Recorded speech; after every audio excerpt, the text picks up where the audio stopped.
أعوذ بالله من الشيطان الرجيم. بسم الله الرحمن الرحيم.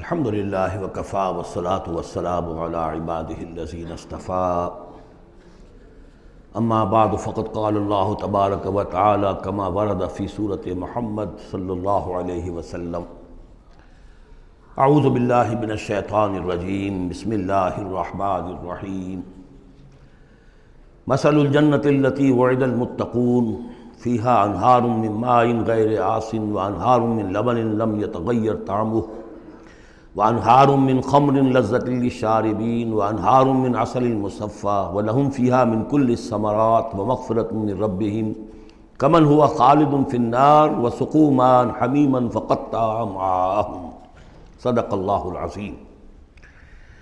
مثال اس جنت کی جس کا وعدہ کیا گیا ہے متقیوں سے، اس میں نہریں ہیں پانی کی جن میں کوئی بو نہیں، اور نہریں ہیں دودھ کی جس کا ذائقہ تبدیل نہیں ہوتا، وانہار من خمر، اور ایسی شراب کی نہریں کہ جو لذت والی ہے پینے والوں کے لیے، وانہار من عسل مصفی، اور نہریں ہیں ایسے شہد کی جس کو صاف کیا جا چکا ہو، جھاگ اتارا جا چکا ہو، وَلَهُمْ فِيهَا مِن كُلِّ الثَّمَرَاتِ، اور پھر مزید برآں ان کے لیے ہوں گے وہاں تمام میوے، تمام پھل، وَمَغْفِرَةٌ مِّن رَبِّكُمْ، اور مغفرت ہوگی ان کے رب کی طرف سے۔ بھلا یہ لوگ کمن ہوا خالد فی النار، بھلا وہ لوگ کہ جو ان جنتوں میں ہوں گے ان کے برابر ہو سکتے ہیں وہ کہ جو ہیں آگ میں، جو رہیں گے ہمیشہ آگ میں، وَسُقُوا مَاءً حَمِيمًا، اور انہیں پینے کو دیا جائے گا کھولتا ہوا پانی، فَقَطَّعَ أَمْعَاءَهُمْ، جو ان کی انتڑیوں کو کاٹ کر رکھ دے گا۔ وَمِنْهُمْ مَنْ يَسْتَمِعُ إِلَيْكَ، اب یہاں سے جو اصل مضمون اس سورہ مبارکہ کا ہے، جو میں پہلے عرض کر چکا ہوں کہ قتال سے جو طبیعت اب گھبرا رہی تھی کچھ لوگوں کی، خاص طور پر جن کے دلوں میں روک تھا، منافقت تھی، ان کی کیفیت ہے جو اس سورہ مبارکہ میں بڑی تفصیل سے آئے گی۔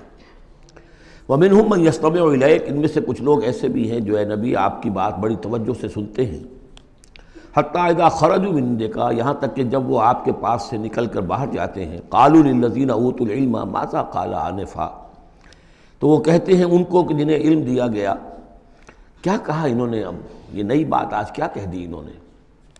یہ اوتوا العلم سے مراد اہل ایمان بھی ہو سکتے ہیں کہ وہ لوگ اہل ایمان میں سے جو لوگ ان میں زیادہ سمجھدار ہیں اور جن کو سمجھتے ہیں کہ زیادہ ان کو اللہ نے فہم عطا فرمایا، ان سے پوچھتے ہیں یہ بات کچھ سمجھ میں نہیں آئی جو آج کہی ہے محمد نے صلی اللہ علیہ وسلم، یا پھر یہ اہل کتاب سے جا کر پوچھتے ہیں جو علم والے جن کو علم پہلے دیا گیا تھا، ماذا قال آنفا، یہ کیا کہہ دیا، یعنی جنگ کے بارے میں جو بھی اب کوئی تجویز ہو رہی ہے، اقدام کا مرحلہ ہے، اب نکلنا ہے، قریش کے قافلوں کا پیچھا کرنا ہے، ماذا قال آنفا اولئک الذین طبع اللہ علی قلوبہم، یہ وہ لوگ ہیں کہ جن کے دلوں پر اللہ تعالیٰ نے مہر کر دی ہے، واتبعوا اہواءہم، اور یہ اپنی خواہشات کی پیروی کر رہے ہیں، یعنی یہ ہچکچاہٹ جن کے اندر پیدا ہو گئی ہے، در حقیقت یہ نشانی ہے اس بات کی کہ ان کے دلوں میں منافقت پیدا ہو چکی ہے۔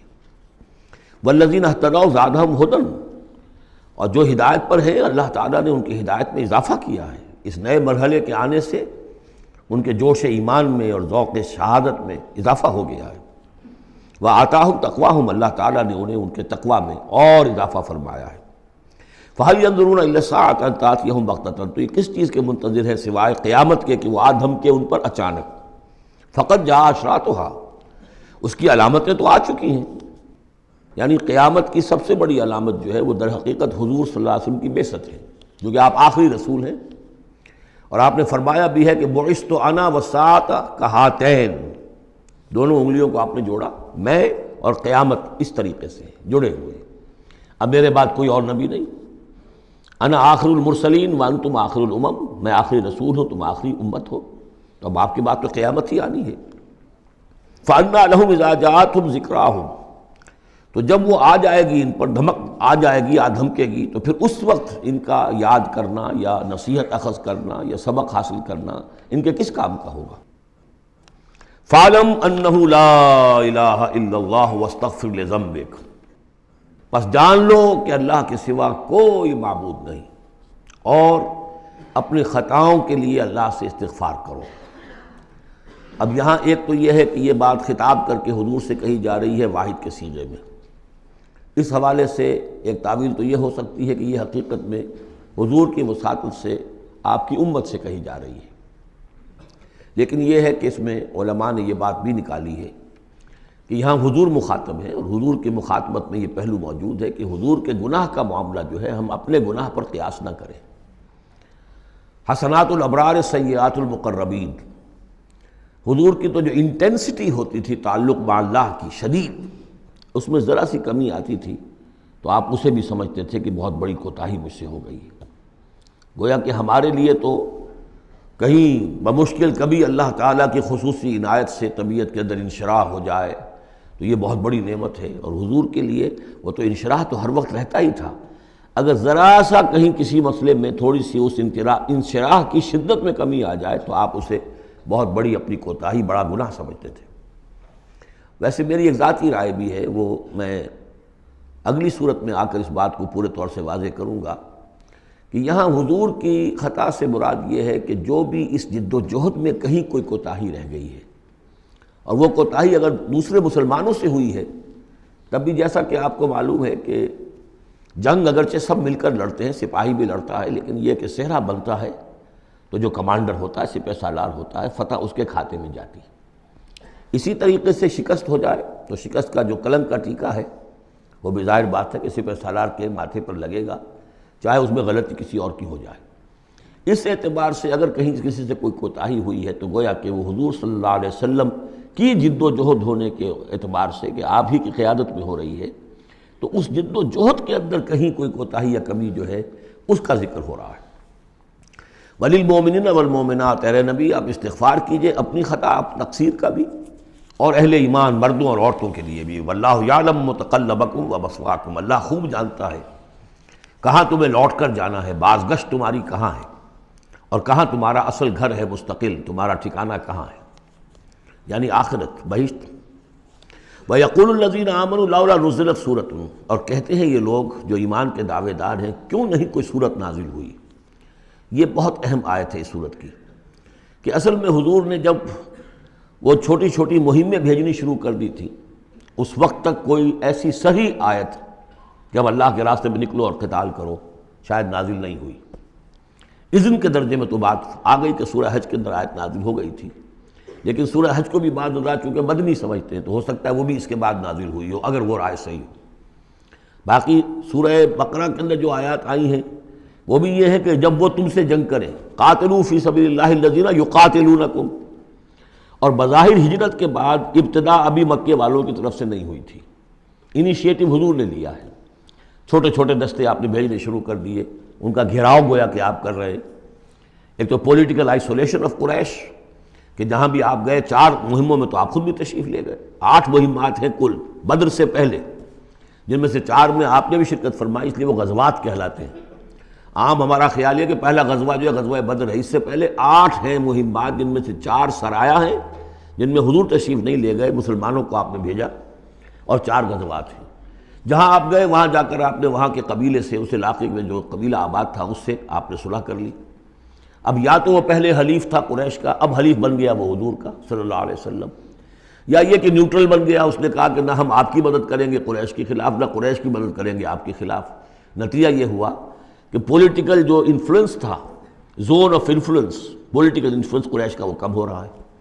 پھر آپ نے قافلوں کا پیچھا کیا تو اس سے اندازہ ہوا کہ اب ان کی لائف لائن جو ہے، ان کی تو شہرت تھی وہ، اس کے اوپر آپ نے ہاتھ ڈالا۔ یہ چیزیں چونکہ آپ کی طرف سے ہوئی ہیں، اس وقت تک مکے والوں کی طرف سے جو بھی کچھ انہوں نے کیا، مکے میں ستایا، مارا، پیٹا، وہ تھے اپنی جگہ۔ ہجرت کے بعد ان کی طرف سے کوئی اقدام نہیں ہوا۔ اس پر یہ لوگ جو تھے، جو ذرا اس جنگ وغیرہ سے اور اس معاملے سے اپرا رہے تھے، تو ان کو ایک دلیل ملی ہوئی تھی، وہ کہتے تھے لولا نزل سورۃ، کیوں نہیں کوئی سورت نازل ہو جاتی۔ یہ تو محمد صلی اللہ علیہ وسلم نے خود ہی اپنا ایک سلسلہ شروع کر دیا ہے اپنی ذاتی رائے سے۔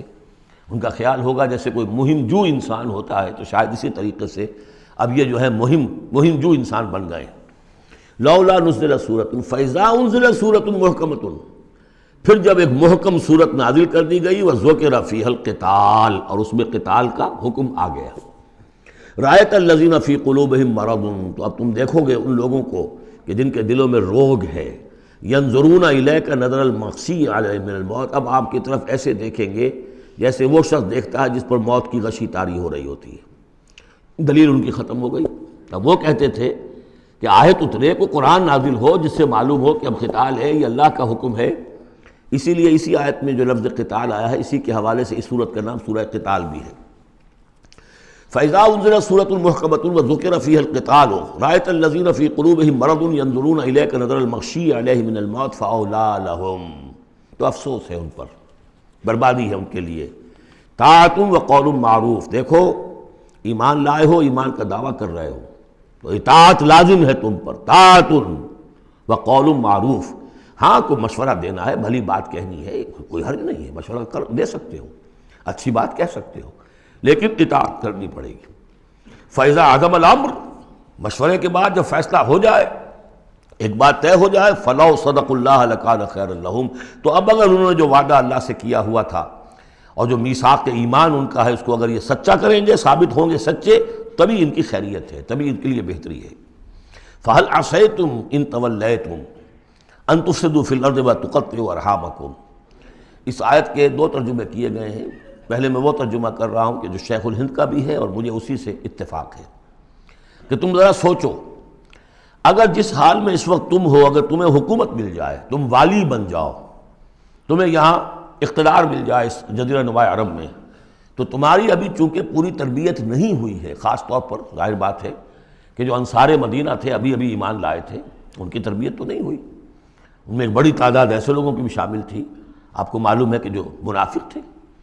آخر غزوہ احد میں 1/3 نفری جو ہے وہ نکل کر چلی گئی تھی، تو معلوم ہوا کہ اس میں اتنی بڑی تعداد میں منافق بھی تھے۔ اگر اس حال میں تمہیں کہیں حکومت مل جائے تو تم کیا کرو گے؟ تفسدوا فی الارض، زمین میں فساد مچاؤ گے، وتقطعوا ارحامکم، اور اپنے رحمی رشتے کاٹو گے۔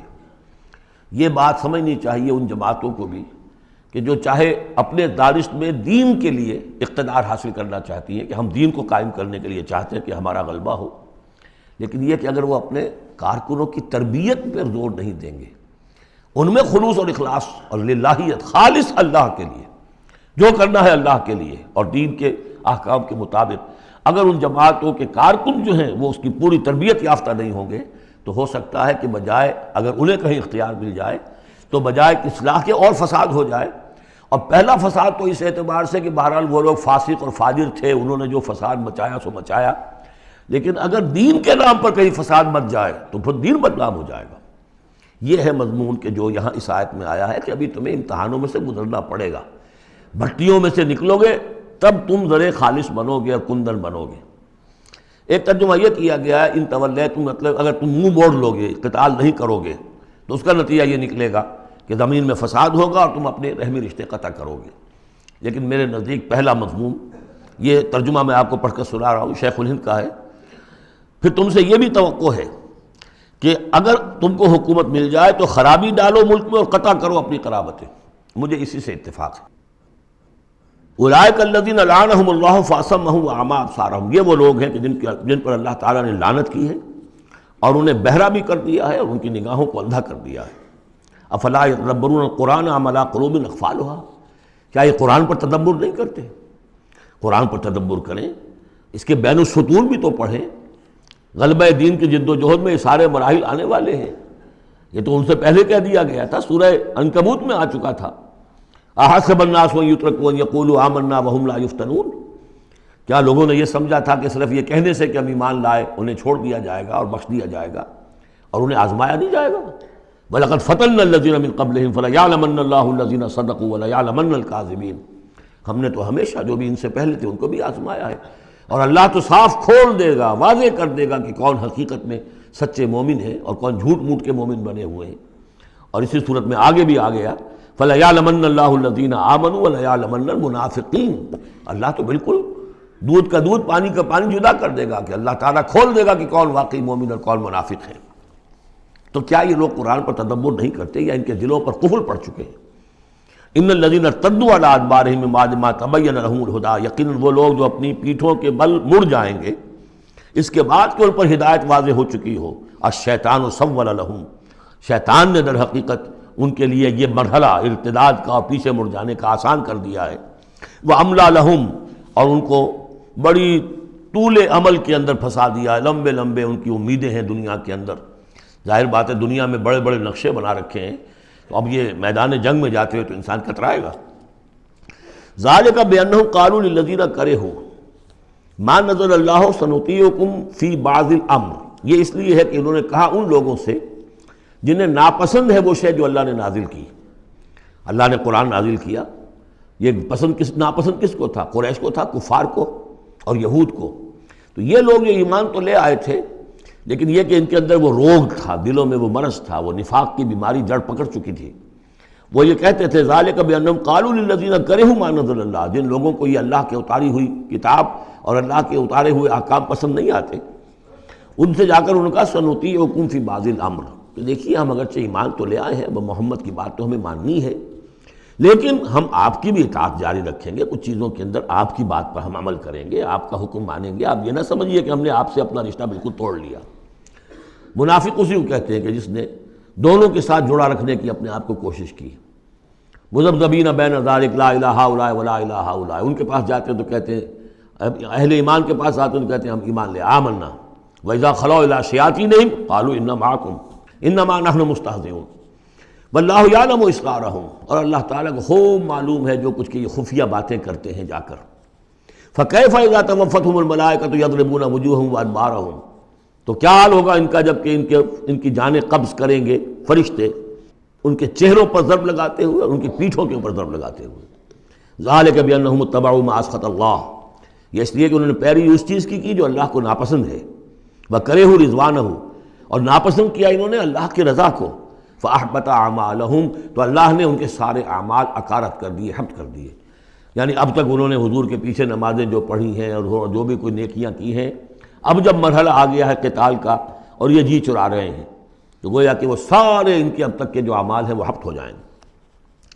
ام حسب الذین فی قلوبہم مرض ان لن یخرج اللہ اضغانہم، کیا سمجھا تھا ان لوگوں نے کہ جن کے دلوں میں یہ روگ ہے کہ اللہ تعالیٰ ان کے کھوٹ کو ظاہر نہیں کرے گا، وہ اپنے کھوٹ کو اندر جو نفاق کی بیماری لیے پھرتے ہیں اس کو چھپائے رکھ سکیں گے؟ انہوں نے یہ سمجھا تھا، اللہ تعالیٰ نے تو اسے واضح کرنا تھا۔ فَلَيَعْلَمَنَّ اللَّهُ الَّذِينَ آمَنُوا وَلَيَعْلَمَنَّ الْمُنَافِقِينَ، تو ام حسب الذین فی قلوبہم مرض ان لن یخرج اللہ اضغانہم، انہوں نے یہ سمجھا تھا کہ اللہ تعالیٰ ان کے کھوٹ کو، دلوں کے کھوٹ کو علم نشرہ نہیں کر دے گا۔ وَلَوْ نَشَاءُ لَأَرَيْنَاكَهُمْ، اور اگر ہم چاہیں تو اے نبی آپ کو دکھا دیں کہ یہ ہیں وہ لوگ، فَلَعَرَفْتَهُمْ بِسِيمَاهُمْ، آپ ان کے چہروں سے انہیں خود ہی پہچان لیں گے۔ ظاہر بات ہے کہ ایک صادق الایمان شخص کا چہرہ اور ایک منافق کا چہرہ، انسان کے قلب کی کیفیت جو ہوتی ہے وہ تو چہرے کے اوپر جو ہے، face is the index of mind, ذہنی کیفیت جو ہے، قلب کی کیفیت جو ہے وہ چہرے پر ہوتی ہے۔ فَلَعَرَفْتَهُمْ، تو آپ پہچان ہی چکے ہیں انہیں ان کے چہروں سے۔ وَلَتَعْرِفَنَّهُمْ فِي لَحْنِ الْقَوْلِ، اور مزید آپ پہچان لیں گے انہیں ان کی گفتگو کے ڈھب سے، انداز سے۔ گفتگو میں بھی ظاہر بات ہے کچھ چاپلوسی کریں گے، کچھ ہیر پھیر ڈالیں گے۔ ایک مخلص آدمی کی گفتگو اور ایک اس طرح کے شخص کی گفتگو زمین و آسمان کا فرق ہوتا ہے۔ وَاللَّهُ يَعْلَمُ أَعْمَالَكُمْ، اللہ تمہارے اعمال کو خوب جانتا ہے۔ وَلَنَبْلُوَنَّكُمْ حَتَّى نَعْلَمَ الْمُجَاهِدِينَ مِنكُمْ وَالصَّابِرِينَ، اور ہم تو لازماً آزمائیں گے تمہیں، یہاں تک کہ ہم، ترجمہ تو ہوگا ہم معلوم کر لیں، ہمیں علم ہو جائے، لیکن چونکہ اہل سنت کا عقیدہ یہ ہے کہ اللہ کا علم تو قدیم ہے، تو یہاں ہم اس کی ترجمانی کرتے ہوئے کہتے ہیں ہم ظاہر کر دیں گے اس کو تاکہ سب کے علم میں آ جائے، سب دیکھ لیں۔ ہم آزمائیں گے تمہیں یہاں تک کہ سب دیکھ لیں کہ مجاہدین کون ہیں تم میں سے، حتیٰ نعلم المجاہدین منکم والصابرین، اور وہ جو صبر کرنے والے ہیں۔ وَنَبْلُوَ أَخْبَارَكُمْ، اور ہم تمہارے سارے حالات کی پوری طریقے سے تحقیق کر لیں۔ یہ تقریباً سمجھیے کہ وہ آیت جو آئی تھی سورہ بقرہ میں، وَلَنَبْلُوَنَّكُمْ بِشَيْءٍ مِّنَ الْخَوْفِ وَالْجُوعِ وَنَقْصٍ مِّنَ الْأَمْوَالِ وَالْأَنفُسِ وَالثَّمَرَاتِ، ابھی وہاں چونکہ قتال کا حکم نہیں آیا تھا، اس لیے وہاں پر ابھی جنگ کا تذکرہ نہیں تھا۔ یہ تو تھا کہ ہم تمہیں آزمائیں گے بھوک سے اور جان اور مال کے نقصان سے اور ثمرات کے ضیاع سے، لیکن یہاں اسی آیت کو ایک ایکسٹینشن سمجھیے، وَلَنَبْلُوَنَّكُمْ حَتَّىٰ نَعْلَمَ الْمُجَاهِدِينَ مِنكُمْ وَالصَّابِرِينَ، تاکہ ہم دیکھ لیں کون ہیں وہ جو واقعتاً جہاد کرنے والے ہیں، صبر کرنے والے ہیں، اور ان کی پوری طرح جانچ پرکھ کر لیں۔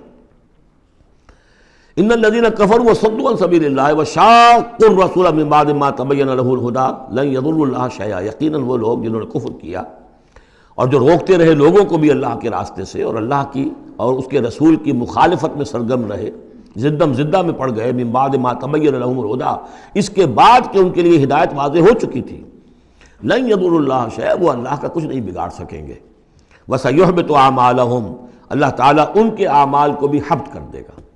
یعنی اس پہلے ذکر تھا منافقین کا، اب یہاں کفار مکہ کا ذکر ہے۔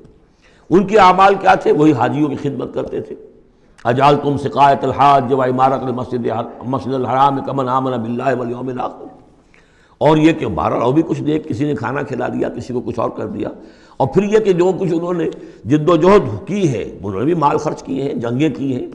بدر میں آئے تھے تبھی تو بہت سے لوگوں نے کفار نے انفاق کیا تھا، تبھی تو ساز و سامان تیار ہوا تھا، 900 اونٹ لے کر نکلے تھے، روزانہ ایک دن 10 ایک دن 9 اونٹ تو ذبح ہو رہے تھے وہ فوج کو جو کھانا کھلانے کے لیے، تو آخر لوگوں نے کنٹریبیوٹ کیا تھا، تو یہ سارے اعمال ان کے اکارت چلے گئے۔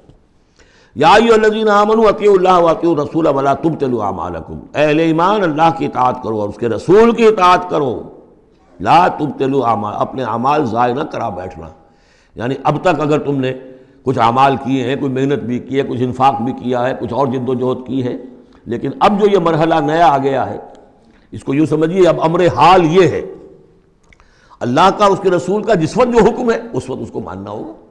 اب حکم یہ ہے، لہذا اگر اس میں تم نے کہیں پیٹھ دکھا دی تو تم اپنے سارے سابقہ اعمال کو باطل کرا لو گے۔ ان الذین کفروا وصدوا عن سبیل اللہ ثم ماتوا وهم کفار فلن یغفر اللہ لهم، یقیناً وہ لوگ کہ جنہوں نے کفر کیا اور اللہ کے راستے سے وہ روکتے رہے اور یا رکے رہے، یہ دونوں جیسے میں نے عرض کیا کہ صدا یا صدو جو ہے یہ فعل لازم بھی ہے، فعل متعدی بھی ہے۔ ثم ماتوا وهم کفار، اور وہ مر گئے اسی حال میں کہ وہ کافر تھے، فلن یغفر اللہ لهم، تو ایسے لوگوں کو اللہ تعالیٰ ہرگز نہیں بخشے گا۔ فلا تہنوا، تو اے مسلمانوں تم ڈھیلے نہ پڑو، بودے پن کا مظاہرہ نہ کرو، وتدعوا الی السلم، سیدھا سلم میں، اور تم جو اب یہ کہہ رہے ہو صلح کی بات ہونی چاہیے اور سلامتی کی بات ہونی چاہیے اور خام خواہ کی لڑائی جھگڑا جو ہے اس سے کیا حاصل ہے، یہ جو تم کر رہے ہو یہ نہ کرو۔ فلا تہنوا وتدعوا الی السلم، بلکہ اب جو مرحلہ آ گیا ہے اب تو سرفروشی کا مرحلہ آ گیا ہے، وانتم الاعلون، اور گھبراؤ نہیں، تم ہی سب سے اونچے رہو گے، سربلند رہو گے، غالب ہوگے۔ واللہ معکم، اللہ تمہارے ساتھ ہے، اس کی مدد تمہارے شامل حال ہے۔ ولن یترکم اعمالکم، اللہ تعالیٰ تمہارے اعمال ضائع نہیں کرے گا۔ انما الحیات الدنیا لعب و لہو، یہ دنیا کی زندگی تو کھیل ہے اور کچھ جی کا بہلانا ہے، اس کے سوا کیا ہے؟ آخرت کے مقابلے میں تو یہ دھوکے کا سامان ہے، دھوکے کی ٹٹی ہے۔ وما الحیات الدنیا الا متاع الغرور وان تؤمنوا وتتقوا یؤتکم اجورکم، اگر تم ایمان لاؤ، ایمان پر قائم رہو اور اپنے رب کا تقوی اختیار کیے رکھو، اللہ تعالیٰ تمہیں دے گا تمہارے بدلے، تمہارے اجر۔ ولا یسألکم اموالکم، اور وہ تم سے تمہارے مال نہیں مانگتا، مطلب یہ کہ سارے مال نہیں مانگتا یا تم سے زبردستی مال نہیں مانگتا۔ دیکھیے دونوں چیز ذہن میں رکھیے، اللہ مال تو مانگتا ہے، من ذا الذی یقرض اللہ قرضا حسنا، کون ہے جو اللہ کو قرض حسنا دیتا ہے؟ کتنی مرتبہ کہا اللہ کی راہ میں انفاق کرو، اللہ کی راہ میں انفاق کرو۔ سورہ بقرہ میں ہم پڑھ چکے ہیں، انفقوا فی سبیل اللہ ولا تلقوا بایدیکم الی التہلکہ، اللہ کی راہ میں خرچ کرو، لگا دو، اپنے آپ کو اپنے ہاتھوں ہلاکت میں مت ڈالو۔ یہ اللہ کا مال مانگنا تو ہے، لیکن ایک تو یہ کہ جبر نہیں کیا۔ یہ کمال ہے محمد رسول اللہ صلی اللہ علیہ وسلم کا، اتنی عظیم انقلابی جد و جہد۔ کبھی آپ نے نہیں کہا کہ ایمرجنسی ہے لہذا اب سب کا مال ضبط، فلاں کا مال ضبط، کچھ نہیں۔ جو بھی تشویق ہے، ترغیب ہے، لیکن جس نے دیا اپنی مرضی سے دیا، سوائے ایک جنگ کے نفیر عام بھی نہیں تھی، تشویق ہے، ترغیب ہے۔ حرض المومنین علی القتال، نکلو اللہ کی راہ میں، شہادت جو ہے اس کو اپنا مقصود سمجھو، شہادت ہے مطلوب و مقصود مومن، جبر نہیں کیا۔ یہ کمال ہے میرے نزدیک۔ ویسے تو کمال ہر پہلو سے ہے، لیکن یہ نکتہ بھی ذہن میں رکھیے کہ کہیں بھی کسی صورتحال میں جبر کا معاملہ نہیں آیا۔ تو اللہ تعالیٰ تم سے جبرن نہیں مانگتا یا کل کے کل مال نہیں مانگتا۔ ان یسألکموہا، اگر وہ تم سے مانگے تمہارے سارے مال فیحفکم، اور تم پر سختی کرے اور تنگی کرے، تبخلو، تم بخل سے کام لوگے، ویخرج اضغانکم، اور اللہ ظاہر کر دے گا پھر تمہارے اندر کے کھوٹ کو، جو تمہارا کھوٹ اندر ہے وہ زبانوں پر آ جائے گا، جیسا کہ غزوہ احزاب کے موقع پر آ گیا کہ ما وعدنا اللہ ورسولہ الا غرورا، منافقین نے یہ بات کہہ دی کھلم کھلا کہ اللہ اور اس کے رسول نے تو ہمیں دھوکہ دیا، سب باغ دکھائے۔ ہاں انتم ہؤلاء تدعون لتنفقوا فی سبیل اللہ، تمہیں بلایا جا رہا ہے، ترغیب دی جا رہی ہے، تمہیں تشویق دی جا رہی ہے کہ تم اللہ کی راہ میں خرچ کرو، لتنفقوا فی سبیل اللہ، فمنکم من یبخل، تم میں سے کوئی وہ بھی ہے جو بخل سے کام لیتے ہیں، ومن یبخل فانما یبخل عن نفسہ، جو کوئی بخل سے کام لے رہا ہے وہ بخل اپنے آپ سے کر رہا ہے، وہ اپنے وہ فائدے چھوڑ رہا ہے کہ جو انفاق سے اسے ملیں گے۔ ایک کے 700 ملتے ہوں تو اگر نہیں دے رہے آپ ایک تو کس کا گھاٹا کیا؟ اپنا نقصان کیا نا، تو وہ تو اپنی جان سے ہی نفس کا جو ہے بخل کر رہا ہے۔ واللہ الغنی وانتم الفقراء، اور اللہ تعالیٰ تو غنی ہے، یہ تو تمہارے امتحان کے لیے مانگ رہا ہے تم سے، اللہ کو قرض دو۔ اللہ تعالیٰ تم سے صدقات بھی قبول کر لیتا ہے، وَيَقْبَلُ الصَّدَقَاتِ، صدقات قبول کر لیتا ہے، یہ اللہ تعالیٰ کی طرف سے تمہارے لیے تمہارا اعزاز ہے، اکرام ہے۔ واللہ الغنی، حالانکہ وہ غنی ہے، وَأَنْتُمُ الْفُقَرَاءُ، اور محتاج اصل میں تم ہو۔ وَإِن تَتَوَلَّوْا، یہ آیت بڑی فیصلہ کن ہے، ان تتولوا، اگر تم پیٹھ پھیر لوگے، یستبدل قوما غیرکم، تو تمہیں ہٹا کر کسی اور قوم کو لے آئے گا، ثم لا یکونوا امثالکم، پھر وہ تمہاری طرح کے نہیں ہوں گے۔ اب یہ ہو سکتا ہے کہ اس کا اطلاق جو ہے اس وقت کے کچھ لوگوں پر بھی ہوا ہو کہ جنہوں نے منافقت کی بنا پر پیٹھ موڑ لی، اللہ نے اپنے نبی کے لیے ان سے زیادہ جو ہے جانثار قسم کے اہل ایمان جو ہے وہ فراہم کر دیے۔ لیکن یہی آیت جو ہے اس اعتبار سے کہ حضور کی بعثت اصلی، بعثت خصوصی امیین کے لیے تھی، بنی اسماعیل اور عرب کے مشرکین جو ان کے تابع تھے، ان کے لیے یہ کہ یہ بات ان سے کہی جا رہی ہے کہ اب تمہیں سے امت بنی ہے، امت المسلمہ کن سے بنی ہے؟ اس کا نیوکلیس اہل عرب، وہی امت عرب کے لوگ۔ اگر یہ مشن جو تمہارے حوالے ہوا ہے، کذالک جعلناکم امۃ وسطا لتکونوا شہداء علی الناس ویکون الرسول علیکم شہیدا، اگر تم نے اس مشن سے منہ موڑ لیا تو اللہ تمہیں ہٹائے گا، معزول کر دے گا، کسی اور قوم کو لے آئے گا۔ چنانچہ میرے نزدیک اس آیت کا ظہور ہوا ہے بتمام و کمال 13ویں صدی عیسوی میں، جبکہ اللہ تعالیٰ نے عربوں کو امت مسلمہ کی قیادت سے معزول کر دیا۔ 1258 عیسوی میں سقوط بغداد ہوا، ہلاکو کے ہاتھوں جو مسلمانوں پر تاتاریوں کے ہاتھوں بیتی ہے، کروڑوں مسلمان قتل ہوئے اس وقت، معمولی نہیں۔ اور آخری خلیفہ بنو عباس کا، اس کو کھینچ کر محل سے گھسیٹ کر باہر نکالا گیا، جانور کی ایک کھال میں لپیٹ کر تاتاریوں نے اپنے گھوڑوں کے سموں تلے اسے کچل دیا۔ وہ گویا کہ عربوں کا معزول ہونا تھا امت مسلمہ کی قیادت سے۔ اس کے بعد کچھ عرصہ گزرا ہے، لیکن پھر اللہ نے وہ ایک معجزہ دکھایا کہ انہی تاتاریوں میں سے کتنی قومیں ایمان لے آئیں۔ ہے آیا فتنہ تاتار کے افسانے سے، پاسماں مل گئے کعبے کو صنم خانے سے۔ پھر وہی تاتاری تھے جن میں سے ترکان تیموری نکل آئے، ترکان صفوی نکل آئے، ترکان سلجوقی ان سے بھی پہلے آ چکے تھے، اور ترکان عثمانی، پھر گریٹ آٹومان امپائر، پھر خلافت بھی اللہ نے پھر وہاں منتقل کر دی۔ 400 برس کا خلافت جو ہے وہ بھی ترکان عثمانی کے پاس رہی۔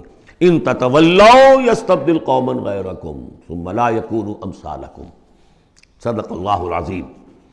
سورۃ الفتح، تمہیدی باتیں میں پہلے عرض کر چکا ہوں۔ یہ سورہ مبارکہ نازل ہوئی ہے صلح حدیبیہ کے بعد۔ اس کی جو تاریخی پس منظر ہے صرف یہ چند جملے کفایت کریں گے۔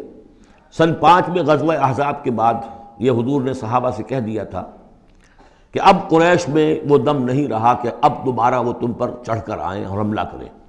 لن تغزوکم قریش بعد عامکم ھذا ولکنکم تغزونہم، اب انیشیٹو تمہاری طرف سے ہوگا۔ وہ انیشیٹو حضور نے لیا ہے سن 6 میں۔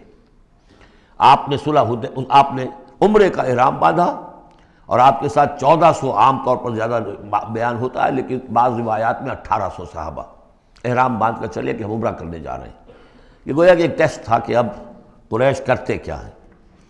آپ احرام کے لیے اپنی منزل بمنزل کرتے ہوئے پہنچ گئے حدیبیہ تک، وہی جگہ جہاں پر کہ پھر صلح ہوئی۔ ادھر قریش کے لیے جو ہے ان کی جان پر بن گئی۔ پہلی بات تو یہ کہ ان کی روایات کے خلاف تھا کہ کوئی آئے عمرے کی نیت سے اور ان کو روک دے، یہ عرب کی روایت نہیں تھی۔ دوسرا یہ کہ اب اگر آنے دیتے ہیں اور مسلمان دندناتے ہوئے آئیں اس شہر کے اندر عمرہ کریں تو گویا کہ ان کی شکست ہو گئی۔ تو وہاں پر جو بھی ہوا تفصیلات کا تو موقع نہیں ہے۔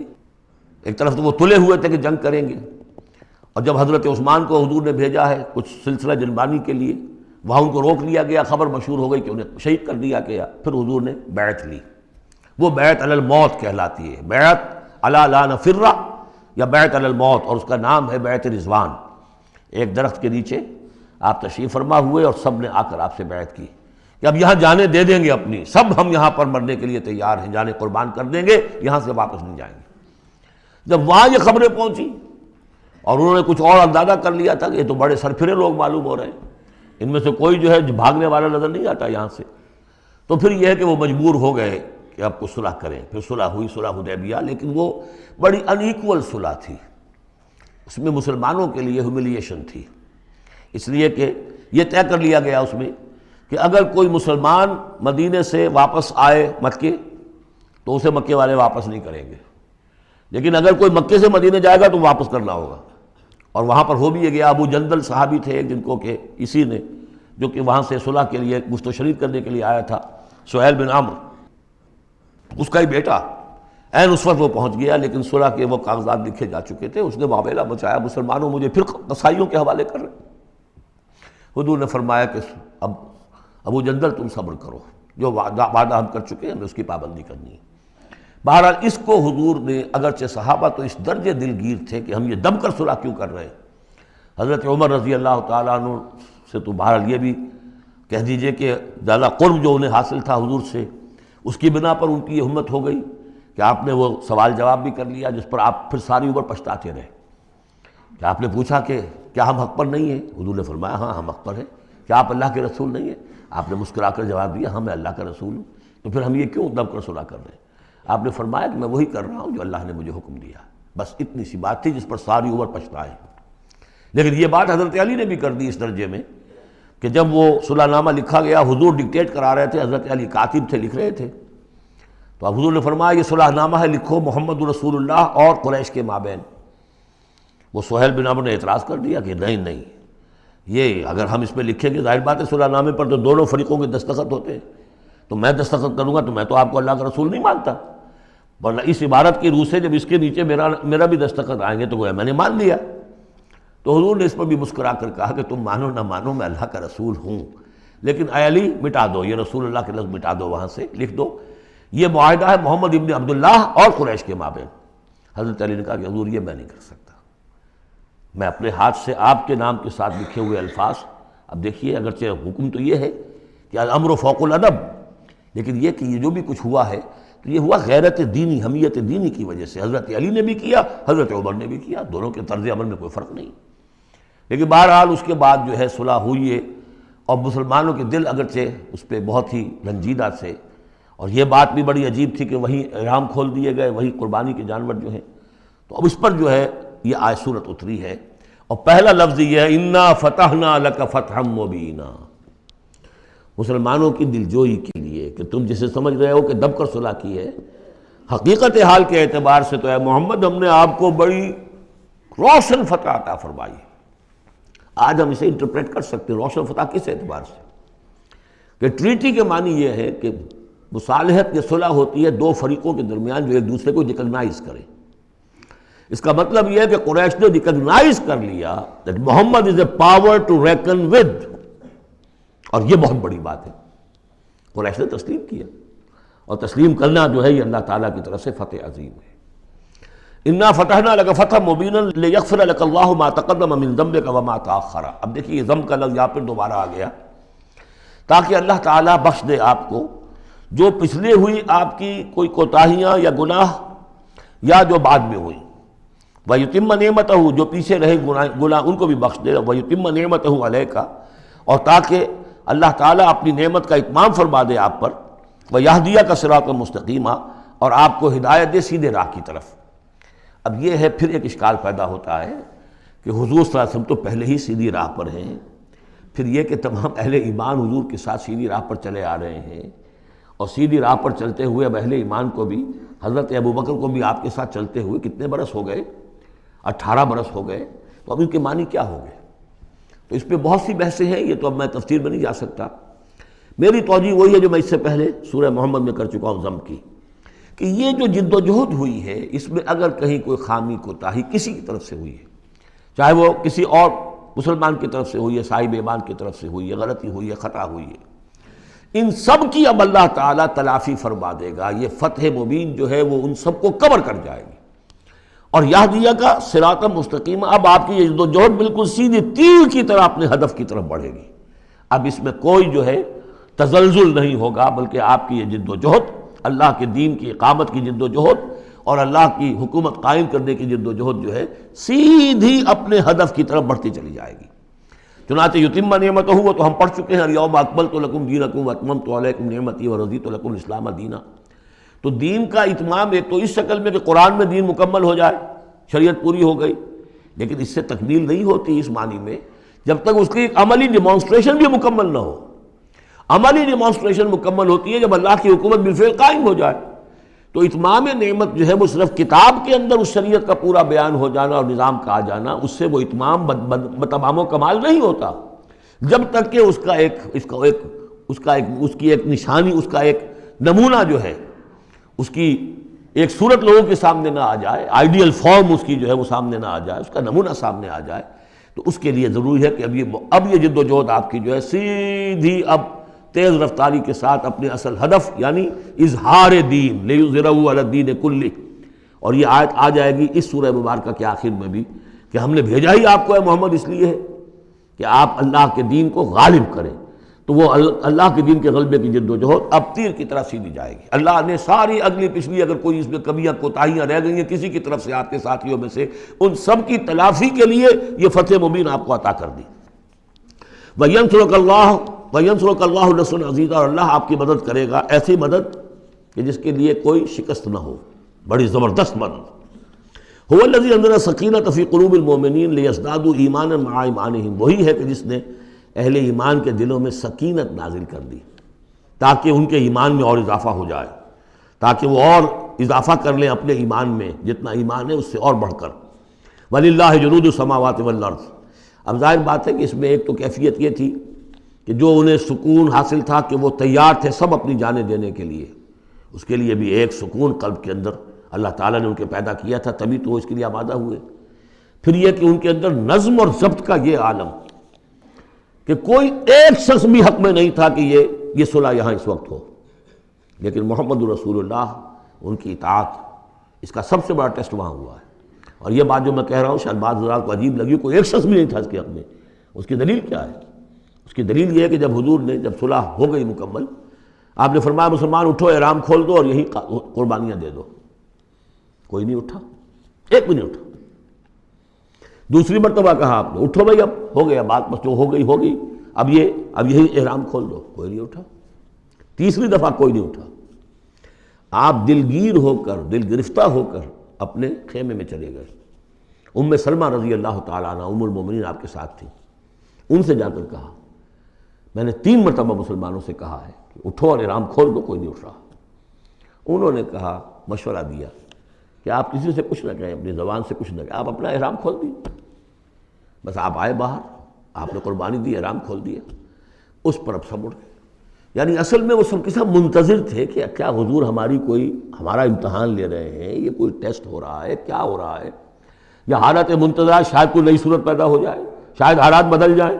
لیکن ان کے لیے یہ بڑی انہونی سی بات تھی کہ عمرے کی نیت کر کے ہم نے احرام باندھا ہوا، یہاں کیسے کھول دے رہا ہوں۔ لیکن بہرحال وہ صرف ایک توقف جو تھا وہ اسی درجے میں تھا کہ شاید کوئی نئی صورت پیدا ہو جائے، لیکن اس سے ظاہر ہو رہا ہے کہ سب کے دل جو ہیں وہ اس صلح کے حق میں نہیں تھے۔ وہ تو چاہ رہے تھے کہ اب ہمیں موقع ملے اور ہم یہاں جنگ ہو اور اللہ کے دین کو ہم غالب کریں۔ هو الذی انزل السکینۃ فی قلوب المؤمنین لیزدادوا ایمانا مع ایمانہم وللہ جنود السماوات والارض، اور تمام آسمانوں اور زمین کے لشکر تو اللہ ہی کے ہیں۔ وکان اللہ علیما حکیما، اللہ سب کو جاننے والا اور کمال حکمت والا ہے۔ لیدخل المؤمنین والمؤمنات جنات تجری من تحتها الانہار خالدین فیہا، تاکہ وہ داخل کرے اہل ایمان مردوں اور عورتوں کو ان باغات میں جن کے دامن میں ندیاں بہتی ہوں گی، جن میں وہ ہمیشہ ہمیشہ رہیں گے۔ ویکفر عنہم سیئاتہم، اور دور کر دے ان سے ان کی برائیوں کو۔ وکان ذلک عند اللہ فوزا عظیما، اور یقیناً یہی شے ہے اللہ کے نزدیک بڑی کامیابی۔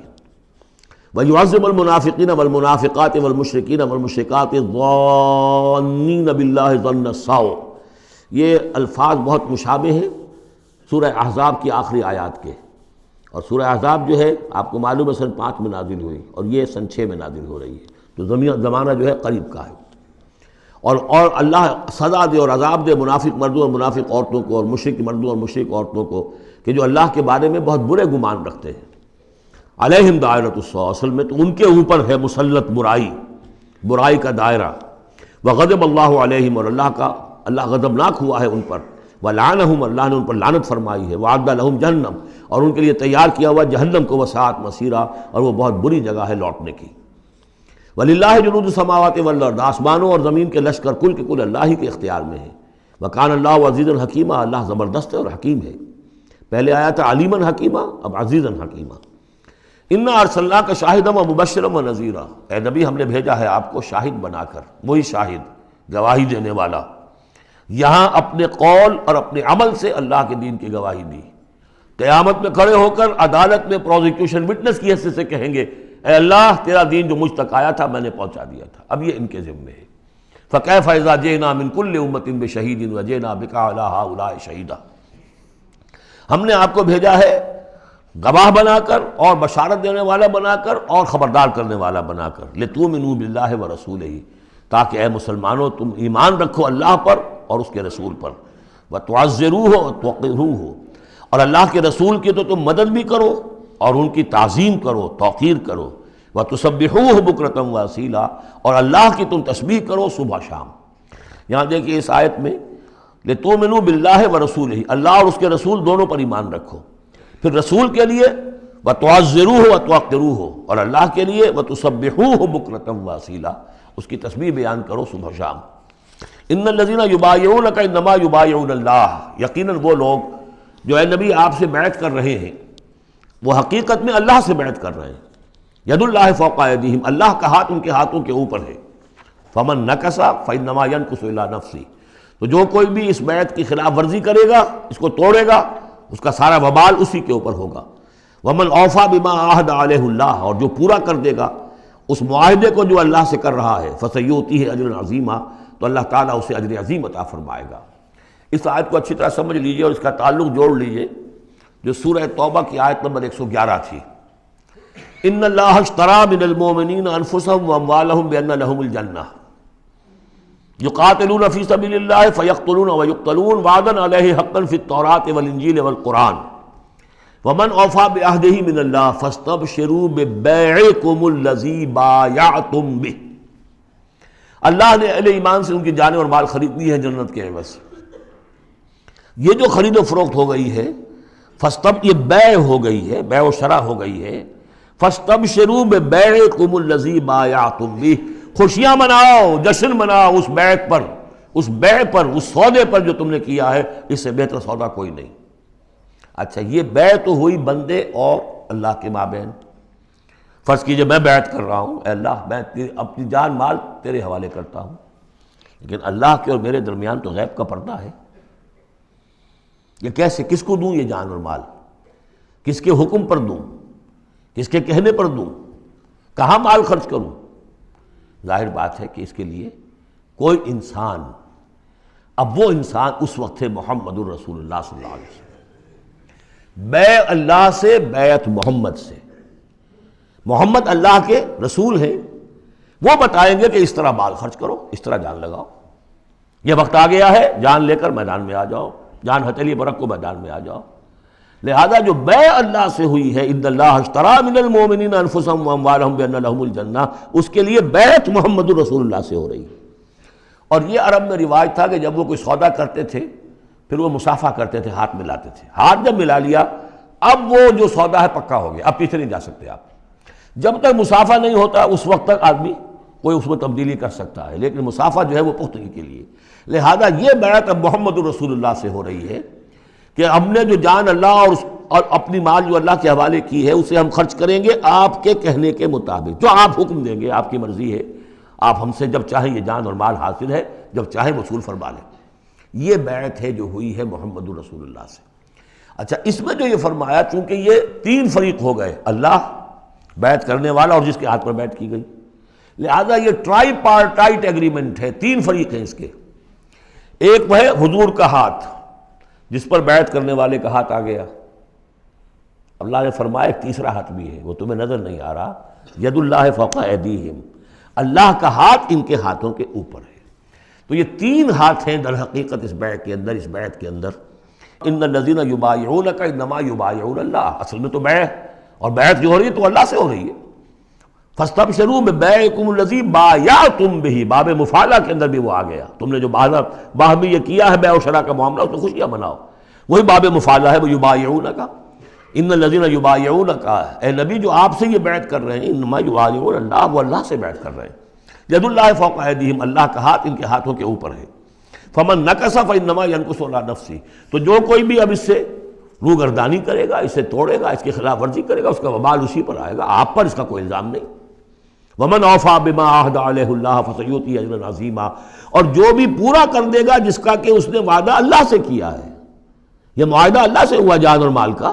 اسی لیے سورہ احزاب میں آپ نے پڑھا تھا نا، من المؤمنین رجال صدقوا ما عہدوا اللہ علیہ ومنہم من قضی نحبہ ومنہم من ینتظر، اہل ایمان میں وہ جوان مرد ہیں جنہوں نے اپنا جو عہد کیا تھا اللہ سے وہ پورا کر دکھایا، سچا کر دیا۔ ان میں سے وہ بھی ہیں جو اپنی نظر پیش کر چکے، اور وہ بھی ہیں جو باقی منتظر ہیں ابھی کہ کب ہماری باری آئے۔ وبال دوش ہے سر جان ناتواں پہ، مگر لگا رکھا ہے تیرے خنجر و ثنا کے لیے، اے اللہ ہم لیے پھر رہے اس سر کو کہ کب تیری راہ میں کٹے اور ہم فارغ ہو جائیں، سمک دوش ہو جائیں، ہمارے کندھے سمک ہو جائیں، ہلکے ہو جائیں، سمک دوش، کندھا ہلکا ہو جائے۔ یہ سر کا بوجھ ہم لگائے ہوئے ہیں اپنے سر پر کہ کب تیری طرف سے حکم آئے ہم نے اپنے سر کٹوائیں اور ہم فارغ ہوں۔ اب اسی کو سمجھ لیجئے کہ حضور کے بعد یہ بیعت کس سے ہوگی؟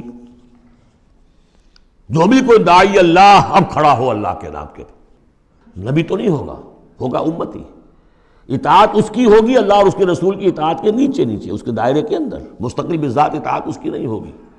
لیکن یہ کہ بہرحال اب بھی ضرورت ہوگی کہ کوئی جماعت ہو، کوئی جمعیت ہو، کوئی طاقت ہو، ایک فرد سے جو ہے اکیلا چنا بھاڑ نہیں پھوڑ سکتا۔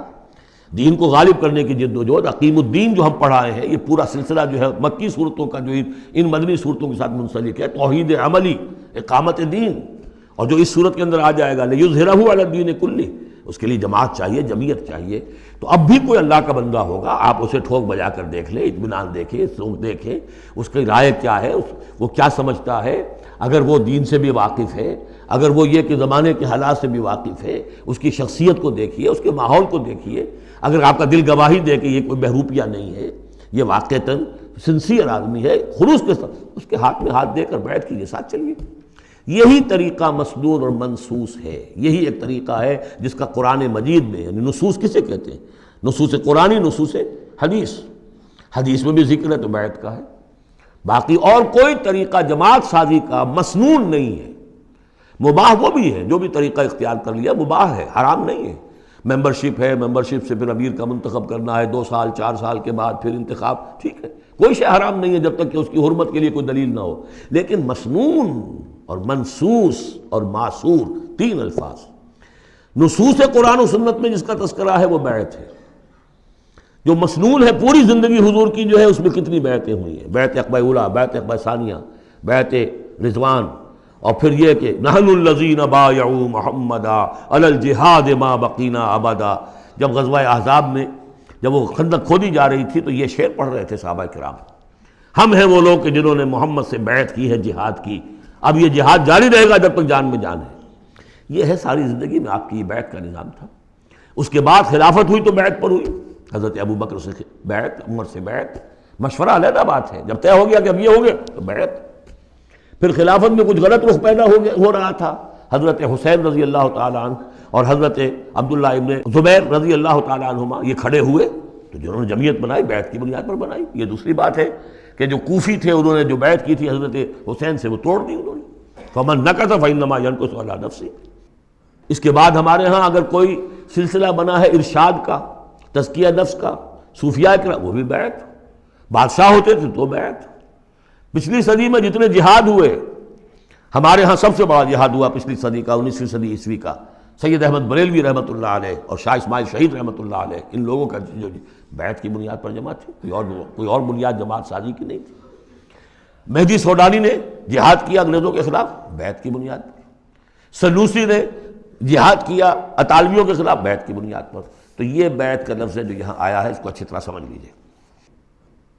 یہ جان لیجئے کہ یہ جو دوسرا رکوع ہے اس سورہ مبارکہ کا، اور اس کے بعد تیسرا رکوع اور چوتھا رکوع جو ہے، ان میں بھی تقدیم و تاخیر ہے۔ یہ جو پہلے رکوع کا مضمون ہے یہ جا کر ملے گا اب تیسرے کے ساتھ، اور بعد میں یہ نازل ہوا ہے کہ یہ جو دوسرے رکوع میں آیتیں آ رہی ہیں۔ سَيَقُولُ لَكَ الْمُخَلَّفُونَ مِنَ الْأَعْرَابِ شَغَلَتْنَا أَمْوَالُنَا وَأَهْلُونَا، جب حضور واپس پہنچ گئے اور یہ غزوہ جو بیعت رضوان ہو گئی اور پھر صلح حدیبیہ ہو گئی، پھر آپ واپس پہنچے تو جاتے ہوئے گویا کہ ان سے کہا جا رہا ہے حضور سے، جیسے کہ غزوہ تبوک سے واپسی پر جو آیات نازل ہوئی وہ ہم سورہ توبہ میں پڑھ چکے ہیں۔ ان قریب کہیں گے وہ لوگ کہ جو پیچھے رہ جانے والے تھے، من الاعراب، اعراب میں سے، شغلتنا اموالنا واہلونا، حضور نے عام اعلان کروایا تھا، فرض نہیں تھا، سب کے لیے لازم نہیں تھا، عمرے کے لیے چلنے کے لیے کہا تھا چلے، جتنے لوگ چل سکتے ہیں چلے۔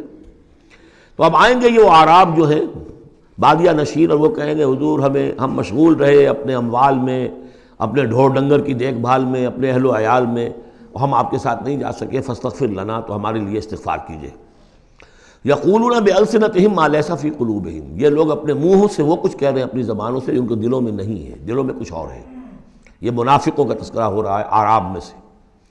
قل فمن یملک لکم من اللہ شیئا ان اراد بکم ضرا او اراد بکم نفعا، ان سے کہیے کہ اگر اللہ تعالیٰ نے تمہارے لیے کوئی بھی اگر ضرر کا فیصلہ کیا تھا تو، اور اگر خیر کا فیصلہ کیا تھا تو کون سی چیز روک سکتی ہے؟ من یملک لکم من اللہ شیئا، کون ہے وہ کہ جو اختیار رکھتا ہو تمہارے بارے میں اللہ کی طرف سے کچھ بھی، اگر اس نے ارادہ کیا ہو ضرر کا، یعنی اگر کوئی خرابی ہونی تھی تو کیا تمہارے یہاں ہونے کی وجہ سے رک جانی تھی؟ یا اگر خیر کوئی آنا تھا تو تمہاری غیر موجودگی میں نہیں آ سکتا تھا؟ یعنی پیچھے رہ جانا چاہیے معنی دار، کیوں رہ گئے؟ اگر کوئی خیر آنا تھا وہ تمہاری غیر موجودگی میں بھی آ سکتا ہے، کوئی شر آنا تھا وہ تمہاری موجودگی میں بھی آ سکتا ہے۔ تو جب تمہاری موجودگی اور ناموجودگی اللہ کے اعتبار سے تو بالکل برابر ہے، تو تمہارا یہ بہانہ تراشنا جو ہے یہ صحیح نہیں ہے۔ بل کان اللہ بما تعملون خبیرا، بلکہ تم جو کچھ کرتے رہے ہو اللہ اس سے باخبر ہے۔ وہ کیا ہے؟ اب ان کے دل کی بات اللہ تعالیٰ، ان کے دل میں جو چور تھا، بل ظننتم، تمہیں یہ گمان ہو گیا تھا، ان لن ينقلب الرسول والمؤمنون الى اہلہم ابدا، ان کو یہ گمان ہوا کہ ان کا تو معلوم ہوتا ہے کہ واقعتاً کوئی دماغ خراب ہو گیا مسلمانوں کا، قریش پر چڑھائی کر کے جا رہے ہیں، قریش، یہ تو سمجھیے کہ ان کے لیے ابھی تک عرب میں جو ان کی حیثیت تھی قریش کی، وہ سمجھتے تھے کہ اب تو یہ موت کے منہ میں جا رہے ہیں، اب یہ واپس ان میں سے کوئی آنے والا نہیں ہے۔ بل ظننتم، تم نے یہ گمان کیا تھا، ان لن ينقلب الرسول والمؤمنون الى اہلہم ابدا، کہ اب واپس آئیں گے ہی نہیں رسول اور اہل ایمان اپنے گھر والوں کی طرف۔ وَزُيِّنَ ذَلِكَ فِي قُلُوبِكُمْ، اور یہ تمہارے دلوں میں کھبا دی گئی بات، وَظَنَنْتُمْ ظَنَّ السَّوْءِ، اور تم نے بہت برا گمان کیا، وَكُنْتُمْ قَوْمًا بُورًا، اور تم ہو ہی تباہ ہونے والے لوگ۔ یہ منافقین اعراب کا تذکرہ ہو رہا ہے، اور یہ کب ہو رہا ہے؟ سن 6 میں۔ سن 2 کے اندر جو معاملہ تھا وہ بھی ہم دیکھ چکے ہیں، وہ جو سورہ محمد کے اندر آیا معاملہ، جبکہ ابھی یہ مرحلہ شروع ہو رہا تھا، ابھی قتال کا سلسلہ شروع ہونے والا تھا، اس وقت بھی ان کے دلوں میں صلح جوئی، امن سے کام کرو، صلح سے کام کرو، یہ خامخواہ جو ہے یہ اس طرح کی مہم جوئی مناسب نہیں ہے، اس وقت ان کا یہ خیال تھا۔ وَمَن لَّمْ يُؤْمِن بِاللَّهِ وَرَسُولِهِ فَإِنَّا أَعْتَدْنَا لِلْكَافِرِينَ سَعِيرًا، اور جو کوئی اللہ اور اس کے رسول پر ایمان نہ رکھے تو اللہ تعالیٰ نے ایسے کافروں کے لیے تو جہنم تیار کر رکھی ہے۔ وَلِلَّهِ مُلْكُ السَّمَاوَاتِ وَالْأَرْضِ يَغْفِرُ لِمَن يَشَاءُ، اور اللہ آسمانوں اور زمین کی بادشاہی اللہ ہی کے لیے ہے، وہ بخشتا ہے جس کو چاہتا ہے، وَيُعَذِّبُ مَن يَشَاءُ، اور عذاب دے گا جس کو چاہے گا، وَكَانَ اللَّهُ غَفُورًا رَحِيمًا، اور اللہ تعالیٰ غفور الرحیم ہے۔ سَيَقُولُ الْمُخَلَّفُونَ إِذَا انطَلَقْتُمْ إِلَىٰ مَغَانِمَ لِتَأْخُذُوهَا، اب یہ نوٹ کر لیجئے تاریخی اعتبار سے کہ اس کے فوراً بعد جو ہے اگلے ہی سال حضور نے، اب جب کہ قریش سے صلح ہو گئی تو آپ یکسو ہو گئے، ادھر سے کوئی حملہ اب نہیں ہوگا، تو آپ نے اپنی پوری طاقت لے کر خیبر پر حملہ کیا، جو گڑھ بن گیا تھا یہودیوں کا، جو بنو قینقاع اور بنو نذیر نکالے گئے تھے، جا کے وہیں آباد ہو گئے تھے، پہلے سے بھی وہاں پر وہ بڑا گڑھ تھا، ان کے بڑے قلعے تھے، بڑے یعنی فورٹیفائڈ، اور وہاں پر سارا وہ اب حضور نے ان کی جو ہے سرکوبی کی۔ جب حضور خیبر کی طرف جا رہے تھے، اب ان کا ہم بھی چلتے ہیں آپ کے ساتھ، اس لیے انہیں یقین تھا کہ فتح ہوگی اور مال غنیمت آئے گا۔ سیقول المخلفون اذا انطلقتم الی مغانم، اور اے مسلمانوں جب تم اب جاؤ گے غنیمت حاصل کرنے کے لیے، یعنی اب جو غزوہ خیبر کی طرف جو پیش قدمی کرو گے، تو یہی لوگ جو پہلے پیچھے رہ گئے تھے وہ یہ کہیں گے ذرونا نتبعکم، ہم بھی آپ کے ساتھ چلیں، اجازت دیجیے۔ یریدون ان یبدلوا کلام اللہ، یہ اللہ کے کلام کو بدل دینا چاہتے ہیں۔ وہ اللہ کا کلام اگلے رکوع میں آ رہا ہے کہ ان کے بارے میں طے کر دیا گیا تھا کہ جو لوگ اس صلح حدیبیہ کے موقع پر نہیں گئے ہیں ساتھ حضور کے، اب ان کو کسی بھی دوسری نیکسٹ جنگ کے اندر شمولیت کی اجازت نہیں ہوگی۔ وہ آگے آ رہا ہے، اس لیے اس کے سمجھنے میں تھوڑی سی دقت ہوتی ہے، لیکن سمجھ لیجئے کہ وہ آگے ہے، اسی لیے تقدیم و تاخیر کی میں نے بات آپ سے کی تھی۔ یریدون ان یبدلوا کلام اللہ، یہ چاہتے ہیں کہ اللہ کے کلام کو تبدیل کر دیں، اللہ کے حکم کو بدل دیں۔ قل لن تتبعونا، کہہ دیجئے کہ نہیں اب تم ہمارے ساتھ نہیں جاؤ گے۔ کذالکم قال اللہ من قبل، یہ بات اللہ تعالیٰ پہلے ہی کہہ چکا ہے پہلے، اور اس صورت میں آ رہا ہے ذرا بعد میں۔ فسیقولون بل تحسدوننا، وہ کہیں گے یہ تو آپ لوگ حسد کر رہے ہیں ہم سے، آپ ہمیں ساتھ نہیں لے جانا چاہتے، جبکہ ہمیں اندازہ ہے کہ وہاں پہ غنیمتیں ملیں گی۔ بل کانوا لا یفقہون الا قلیلا، حقیقت یہ ہے کہ یہ فہم ہی نہیں رکھتے، تفقہ ہی نہیں رکھتے مگر بہت ہی تھوڑی۔ قل للمخلفین من الاعراب، یہ جو لوگ رہ گئے تھے پیچھے، یہ بدو لوگ، ان سے کہہ دیجئے ستدعون الی قوم اولی باس شدید، ان قریب پھر تمہیں بلایا جائے گا ایک ایسی قوم کی طرف، ایسے قوم کے مقابلے کی طرف جو بڑی طاقت والی ہوگی۔ تو قاتلونہم او یسلمون، یا تم ان سے قتال کرو گے یا وہ مسلمان ہوں گے اور یا وہ اطاعت قبول کریں گے۔ اس سے ہے اشارہ در حقیقت جو نیا سلسلہ جنگوں کا اب شروع ہونے والا تھا، اور وہ تھا سلطنت روما کے خلاف غزوہ موطا۔ اب اندرون ملک عرب کا معاملہ جو تھا وہ ختم ہوا، اب تو اصل جو معاملہ پیش آنا ہے وہ انقلاب محمدی کا بین الاقوامی مرحلہ ہے، تصدیر الانقلاب، انقلاب کو اب آگے ایکسپورٹ کرنا ہے، اور اب ٹکراؤ ہونے والا ہے جس کی پیشگی خبر دی جا رہی ہے سلطنت روما کے ساتھ، جہاں سٹینڈنگ آرمیز تھی لاکھوں کی، یہ رومن لیجنز مشہور ہیں تاریخ کے اندر، غرق آہن اور ٹرینڈ۔ تو تمہیں بلایا جائے گا اس وقت، پھر تمہیں ایک موقع دے دیا جائے گا، ستدعون الی قوم اولی باس شدید تقاتلونہم او یسلمون، اور یہ اصل میں تین چیزیں آ گئیں وہی کہ اب جو بھی اس عرب سے باہر جو معاملہ ہوا ہے، یا تو وہ اسلام لے آئیں یا وہ اطاعت قبول کر لیں، یہ دونوں یسلمون میں شکلیں ہو جائیں گی، اطاعت قبول کر لیں یا اسلام لے آئیں یا پھر جنگ ہوگی۔ فَإِن تُطِيعُوا يُؤْتِكُمُ اللَّهُ أَجْرًا حَسَنًا، اگر اس وقت تم اطاعت کرو گے اللہ کے رسول کی، ان کے ساتھ جاؤ گے تو اللہ تعالیٰ جو ہے تمہیں اجر حسنہ دے گا۔ وَإِن تَتَوَلَّوْا كَمَا تَوَلَّيْتُم مِّن قَبْلُ، اور اگر تمہیں اسی طرح پیٹھ دکھا دی جیسے کہ پہلے پیٹھ دکھائی تھی، يُعَذِّبْكُمْ عَذَابًا أَلِيمًا، تو اللہ تعالیٰ عذاب علیم دے گا تمہیں۔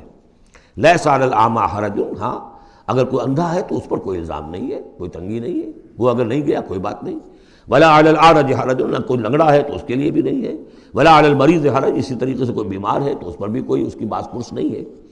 وَمَن يُطِعِ اللَّهَ وَرَسُولَهُ يُدْخِلْهُ جَنَّاتٍ تَجْرِي مِن تَحْتِهَا الْأَنْهَارُ، اور جو اللہ تعالیٰ اور اس کے رسول کی اطاعت کرے گا اللہ تعالیٰ اس کو داخل کرے گا ان باغات میں جن کے دامن میں ندیاں بہتی ہوں گی۔